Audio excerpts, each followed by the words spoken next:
கடலூர் மாவட்டம் பன்ருட்டி அடுத்த கரும்பூர் கிராமத்தில் முன்விரோதம் காரணமாக கோயில் திருவிழாவில் இருதரப்பினர் மோதிக்கொண்ட சம்பவம் பரபரப்பை ஏற்படுத்தியுள்ளது.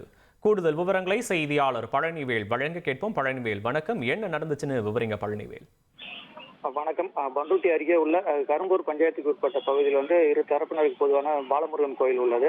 இக்கோயில் கும்பாபிஷேக விழாவில் பட்டியலினத்தினர் கலந்து கொள்வது தடுப்பவர்கள் மீது சட்டப்படியான நடவடிக்கை எடுக்க வேண்டும் என்று சென்னை உயர்நீதிமன்றத்தில் அதே சமூகத்தை சேர்ந்த ஒருவர் வழக்கு தொடர்ந்தார்.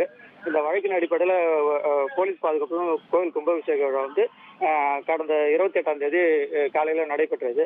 கோவில் திருவிழா நடத்துவது தொடர்பாக ஏற்கனவே அதே சமூகத்தை சேர்ந்த இரு தரப்பினருக்கும் முன்னுரிமை இருந்து வந்த நிலையில கடந்த 2 தினங்களுக்கு முன்பாக இரு தரப்பினருக்கும் தகராறு ஏற்பட்டு மோதலாக மாறியுள்ளது.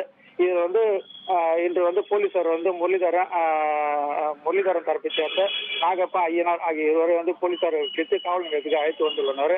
இதனால் ஆத்திரமடைந்த கிராம மக்கள் 100க்கும் மேற்பட்ட புதுக்கோட்டை காவல் நிலையத்திலிருந்து முற்றுகையிட்டு ஒருதலை பட்சமாக கைது செய்வதாக தெரிவித்து போராட்டத்தில் ஈடுபட்டதால் பரபரப்பு ஏற்பட்டது.